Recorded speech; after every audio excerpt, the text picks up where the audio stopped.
Hi there. Thank you for clicking on my video, and this is my review of 90 Day Fiancé Season 8, Episode 5, Fuss and Boots. I'm so glad that you decided to click on it and watch it, and hopefully stick around, watch all the way to the end, and like and subscribe. And hopefully you consider sharing with your friends. All right, let's get into it. Our first couple we're going to be talking about is Emily and Kobe. And we start off with Emily, and she is getting ready to go to Kobe's handball game. And she's talking to her mom. And she is discussing their date the night before and how they fought and what they fought about, which was Kobe's friends. Assuming the worst of Emily, assuming that she is bossy and that Kobe will not be ever happy with her. She tells her mom that she wants to address this with his friends. And then we see the whole family going off to see Kobe's handball game. Kobe was a professional handball player, and he's super excited to be back and to be playing with his teammates again. A few years back, he tore his ACL, and Emily is concerned and asking him questions and, just being overall concerned for her husband, but she's doing this in front of his friends, which they take notice of. Kobe's friends ask if Emily is always like that. Kobe tries to explain that they don't let each other's cultures overshadow each other, and that they try to take understanding that she's an American woman and he's a Cameroonian man with different cultures, and they compromise a lot. Kobe's friends just don't think that he'll ever be happy. They think that because he's with Emily that he will be unhappy because she is bossy and will constantly tell him what to do. And in their culture, African women, particularly Cameroonian women, are very submissive. After the handball game, Emily goes up and tries to talk to Kobe's teammates and his friends. Friends and teammates, they're the same. Anyways, she goes up and she talks to them, and they're discussing about handball. They're asking her if she likes it, and she says, yeah, like the game was awesome. But then she quickly turns the conversation over to the fact that they think that she's not good enough for Kobe. And they try to explain that the examples that they've seen of white women in their culture on African men in their culture, particularly Cameroonian, because remember he is from Cameroon, that it's not good. And they always see that the men are unhappy, and it always results in divorce. And usually the Cameroonian men go back and marry a Cameroonian woman. They also tell Emily that apparently Kobe had a girlfriend when he met Emily in China. The girlfriend was in Cameroon, and apparently they were shocked when Kobe came back and to hear that, hey, Emily's pregnant. And I'm not sure what happened to this Cameroonian lady. They never went on much more about it. So it's hard to say really if they're trying to sabotage the relationship or if this was really true. Personally, what I think is they're just trying to sabotage it because they feel like Kobe's not going to be happy with her. And I personally think that they would like to see him back in their home country and for him to marry someone of their culture. We get introduced to Patrick and Thais, and honestly, not really much happened with them. I mean, the recap would be very, very quick. Essentially, Patrick and Thais are living on their own. They do not live with John anymore. They have a little baby, Elise, and they're going to Brazil to see Thais's family. And essentially, we see John come over. He visits with them, talks to them for a little bit. Patrick, in private, let John know they're going to Brazil, and they're going to have a big party with Thais's family, for Alici. And John says that he would like to really be a part of it in front of Thais. And Thais was not too happy about this, and anyways, was kind of reluctant, to say the least.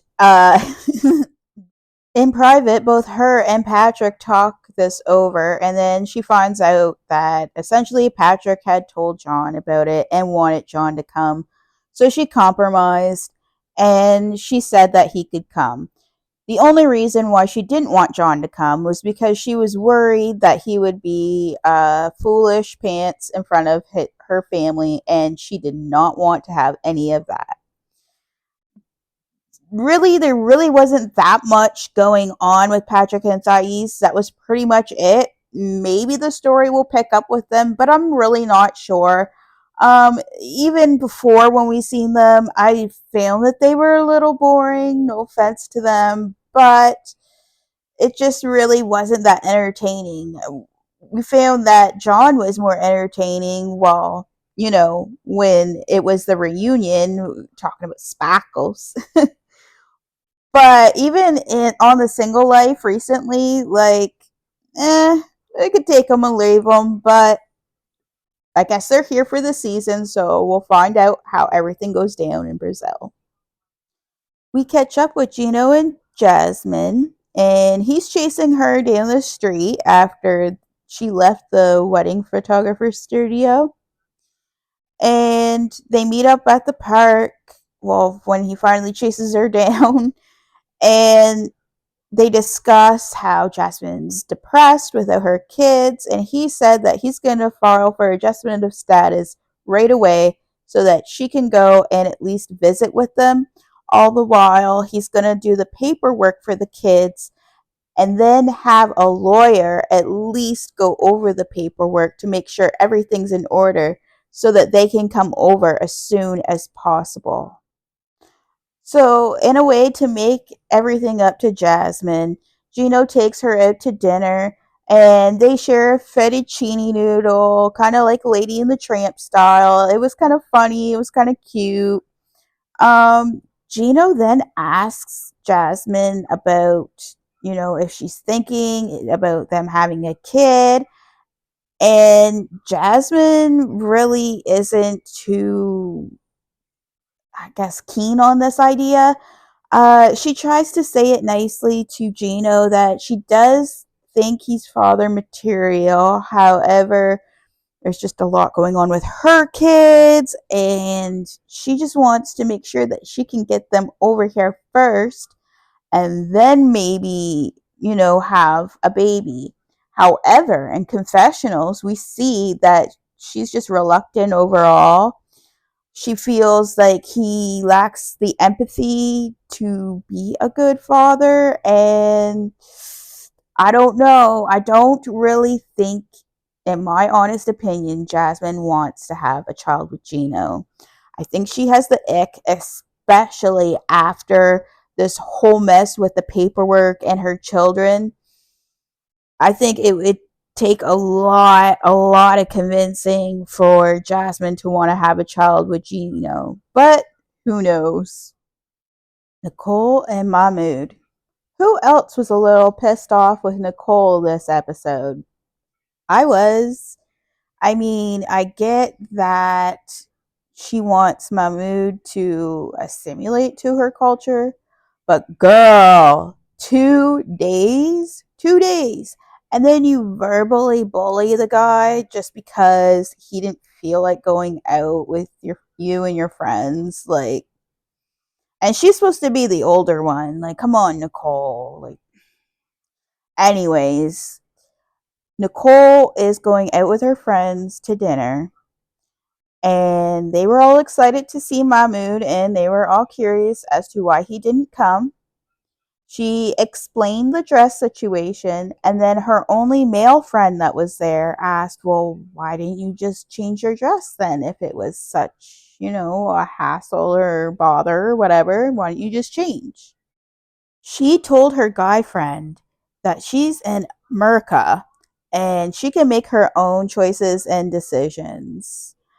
Her girlfriends agree and also think that it is super unacceptable of Mahmoud to be acting the way he is. The guy friend at the table, the one, the only one that I think is reasonable, to be honest with you. But the guy friend says, "Why don't you give it a little time, Nicole?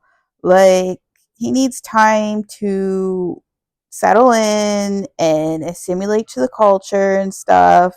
Nicole also brings up the fact that when they argue now, he brings up divorce. And this is concerning to her friends, but at the same time, like her guy friend says, give it time. Give it time, Nicole, because you're putting too much on the guy at once. They really want to meet him. They want to meet him no matter what. So they ask if they can go for a nightcap at Nicole's house, and Nicole agrees and says yes. She doesn't know what kind of mood Mahmoud will be in when they get there. So this is kind of like, to me, it was like, kind of scary almost, because hopefully he's in a good mood. They get there and they all meet up together at her apartment, and they go upstairs and they go in and they greet Mahmoud. And Mahmoud thought it was strange that all these people were coming in and greeting him. He was just sleeping. And they just wanted to see him, and they asked why he wasn't there. He said he was tired. He said he just wasn't feeling great, just wanted to sleep and rest. And Nicole proceeds to call him right out. She calls him a fucking liar. She's like, "You fucking liar." And they look at Nicole, and her girlfriend was like, "Whoa, like, whoa, what?" And she claims that he didn't go because they were arguing, and they asked, "Is this true?" And Mahmoud, he was like, "Yeah, this is true, and we've been like fighting for a couple days." And they just seem like they want to help Mahmoud out and Nicole and help the situation, but I do not think this is a good idea. I do not think it's their place. I don't think they should be there. I think they should leave their drinks, say goodnight, and just leave the two of them alone. It got awkward after that, and then her friends asked Mahmoud about the divorce comments that he was making. Obviously, he did not want to discuss this with her friends, so he walks off, and she gets really mad when he walks off and calls him a hateful little fuck. Wow. Like, wow, you are married to this man, Nicole. Like, just wow. Like, I have no words, honestly. Wow. We see Ashley and Manuel, and they're at the airport in New York.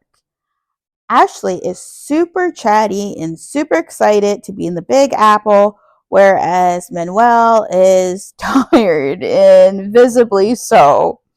They get to their hotel room and they discuss their plans. They're going to meet with Manuel's friend Jonathan later for supper. And Manuel is super, super hangry. He's irritable. He's tired. He just wants something to eat. Ashley, however, wants to get ready and have a shower. She then wants to read her cards before having a shower, and Manuel gets super irritable and starts to lay on the couch, and he's like, "I'm just tired. I'm just too tired." She claims that one of her cards says that someone is being emotionally irrational, or just irrational in general. And Manuel says, "Yes, your cards speak the truth. You're being irrational because I'm really hungry and you're not being mindful of me." He then begins to ask God, "Please, please send me a piece of bread or something." Something just to take his hunger away. Ashley gets super irritated by this, as having none of it, it just storms off to go shower. So they're meeting up with Jonathan in a part of Queens that they're walking through, and Manuel feels like it's just like home, it's just like Ecuador. And he gets super excited and he asks Ashley if they could move there, and she's like, no, we're not moving here. They meet up with Jonathan at this restaurant, and Jonathan tells them that there's a lot of Ecuadorian activities. They do festivals and stuff, and he even invites Manuel to stay with him during this. And Ashley assumes like, oh, I'll stay too. And Manuel speaks. He's like, no, no, it's just for the guys. You go home. You go back to Rochester, and me and the guys will take part in these festivities. It leaves Ashley feeling left out and sad, which is understandable. But it was just kind of funny how Manuel put it and said it, you know.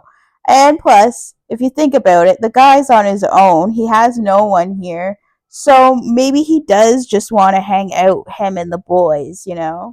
Ashley really wants to feel, though, a part of Manuel's life. So she starts questioning Jonathan. And one of the questions she brings up was asking if he talks to his baby mama.